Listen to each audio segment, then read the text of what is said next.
This segment is brought to you by Waits and Downer, attorneys at law.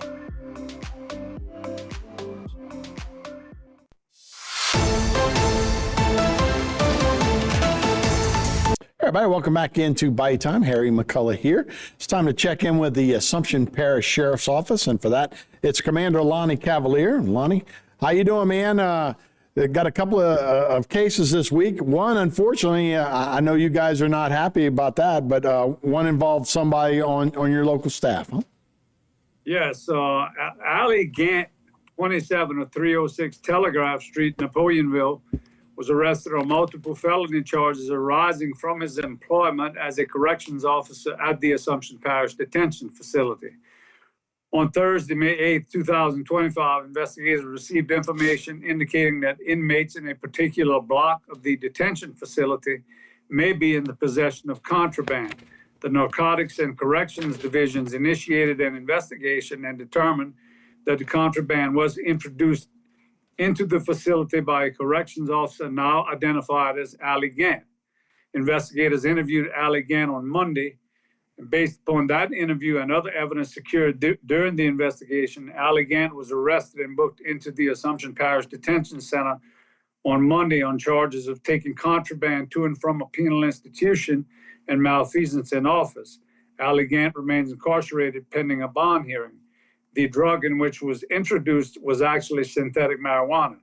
Allie Gant has been employed since November 27, 2024 as a corrections officer in the Assumption Parish Sheriff's Office, and his employment was terminated on yesterday following his arrest in connection with this incident. That's a tough situation. Is that something that all local jails and that? Yeah, I guess it's really something that you guys really need to stay on top of, huh?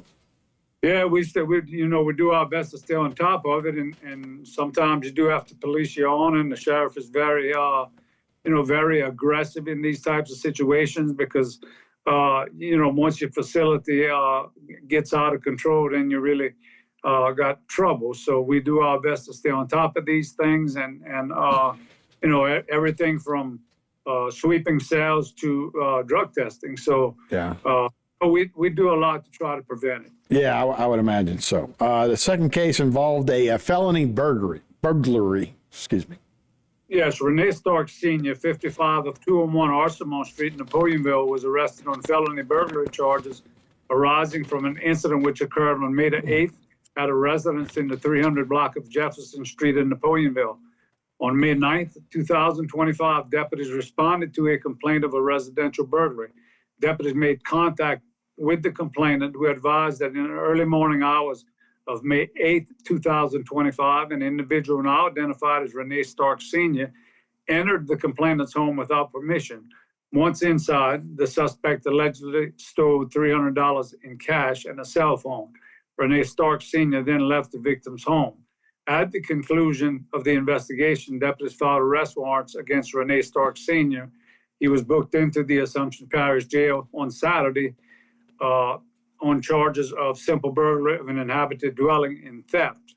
The victim in this case is an elderly, disabled male individual.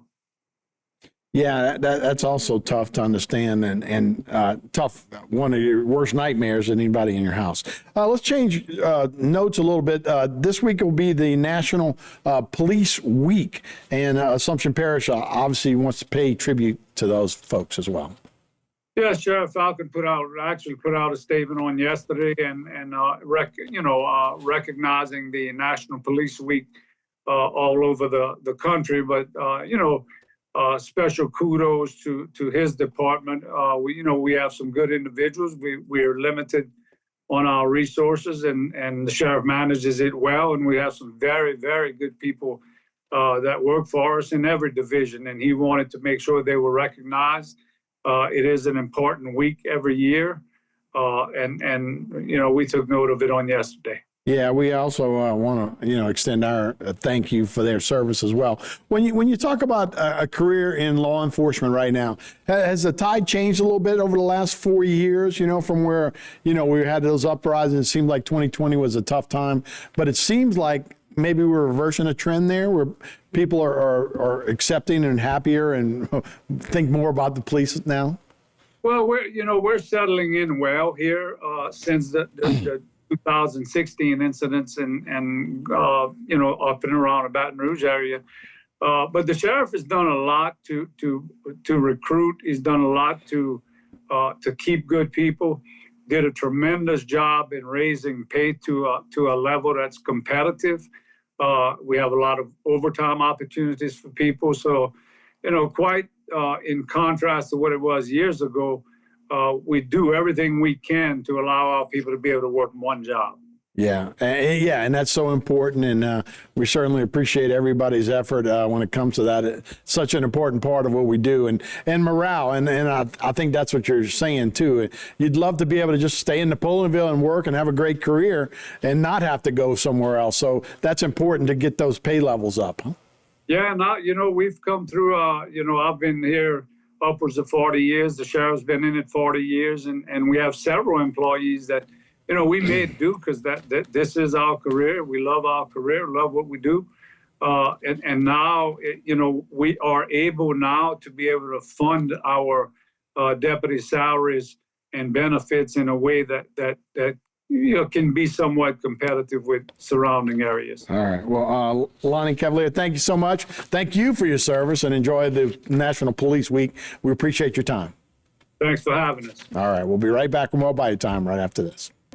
This segment was brought to you by A.J. Doman Chevrolet. We say yes when others say no.